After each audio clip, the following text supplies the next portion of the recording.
Hello viewers, আসসালামু আলাইকুম। কেমন আছে সবাই? আশা করি সবাই ভালো আছেন। আলহামদুলিল্লাহ আমিও ভালো আছি।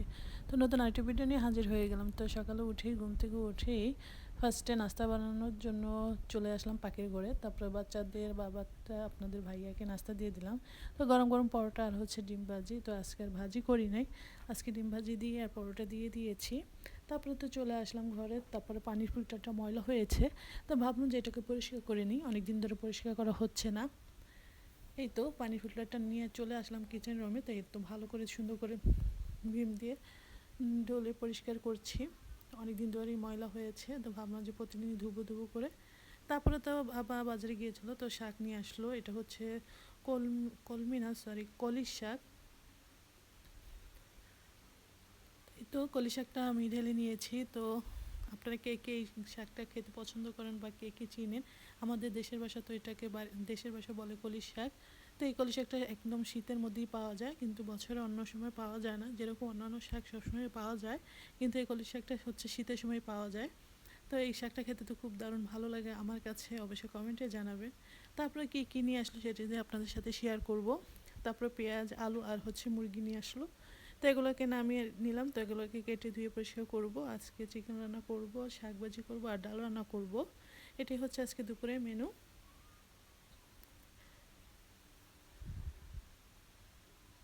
আপাতত মুরগির মাংসটা সুন্দর করে কেটে ধুয়ে পরিষ্কার করে নিচ্ছি।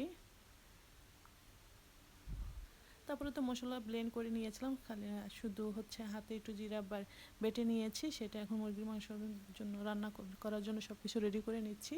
তারপরে তো মুরগির মাংসটা ভালো করে ধুয়ে একটু ম্যারিনেট করে রাখবো। আদা বাটা, রসুন বাটা, হলুদ গুঁড়ো, মরিচ গুঁড়ো সব কিছু দিয়েই রেখেছি। কিছুক্ষণ রেখে তারপরে এটাকে আমি ভেজে নেবো। আজকে মুরগির মাংসটা ভেজেই রান্না করব আলু দিয়ে। তো কী অবস্থা, কে কেমন আছেন, কোত্থেকে আমার ভিডিও দেখছেন অবশ্যই কমেন্টে বলবেন। আর আমার ভিডিওটি যদি ভালো লাগে অবশ্যই লাইক, কমেন্ট, শেয়ার করবেন।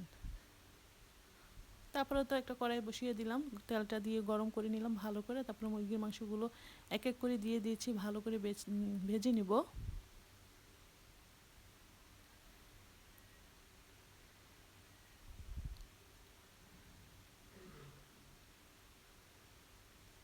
তো মুরগির মাংসগুলো সুন্দর করে উলট পালট করে দিচ্ছি, ভালো করে একটু ভেজে নিব। ভাজা শেষ করে হচ্ছে আলুগুলো আমি ভেজে নিয়েছি, ভালো করে আলুগুলো ভেজে নিব যেন অর্ধেকটা প্রায় হয়ে যায়। তো কী অবস্থা, আপনারা যে যেখানে থাকেন সেরকম শীত কীরকম পড়ছে? আমাদের এলাকা তো শীত বলতেই নাই, কয়েকদিন ধরেই শীত নাই, প্রায় 2-3 দিন ধরে শীত কমে গেছে। মনে হচ্ছে মনে কি গরম, যেরকম গরমের দিন সেরকম লাগছে। তারপরে তো মুরগির মাংসটা আমি বসিয়ে দিব। পেঁয়াজটা ভালো করে কেটে দিয়েছি, এখানে এটাকে একটু ভাজা ভাজা করে সব মশলা দিয়ে দিব।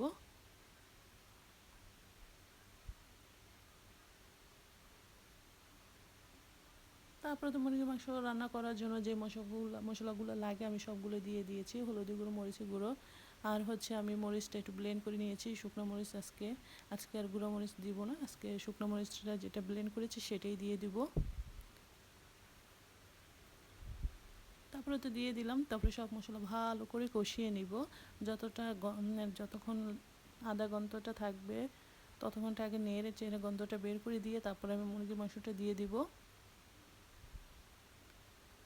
মুরগির মাংসের সাথে আমি একটু ভালো করে কষিয়ে নিয়ে তারপর আমি আলুটাও দিয়ে দিচ্ছি, যেহেতু এটা ব্রয়লার মুরগি, এটা কষতে কষতেই হয়ে যাবে। তারপর আলুটাও আমি দিয়ে দিলাম।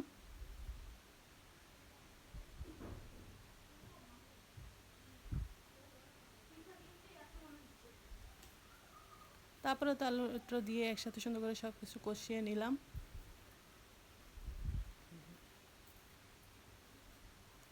দুপুরে তো খাবারটা টেবিলে দিয়ে দিয়েছি। এই তো ডাল, কলি শাক ভাজি আর মুরগি ভুনা। তো দুপুরের খাবার আজকে এইগুলোই। তারপরে তো সবাই নামাজ পড়তে চলে গেল।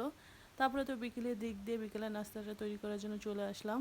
তা চা বসিয়ে দিলাম, চাটা তো প্রায় হয়ে গিয়েছে, চাটা ঢালবো। আর হচ্ছে বিকেলের নাস্তা আজকে বাইরে থেকে কিনে নিয়ে আসলাম মোগলাই পরোটা। তো বিকেলের নাস্তা আজকে এইগুলোই ছিল।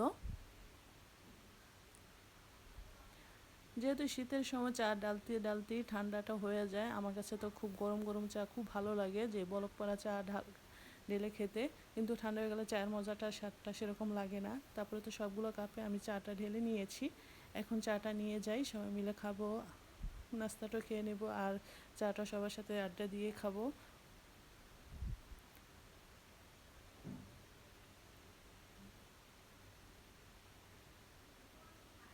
তারপরে তো এই তো মোগলাই পরোটাটা দিয়ে দিচ্ছে আর সস, কিন্তু দোকানের সসটা একদম বাজে লাগে আমার কাছে, একদম স্যাকারিন দিয়ে ভরা। তো আজ এই পর্যন্ত, আপনারা সবাই ভালো থাকবেন, আল্লাহ হাফেজ।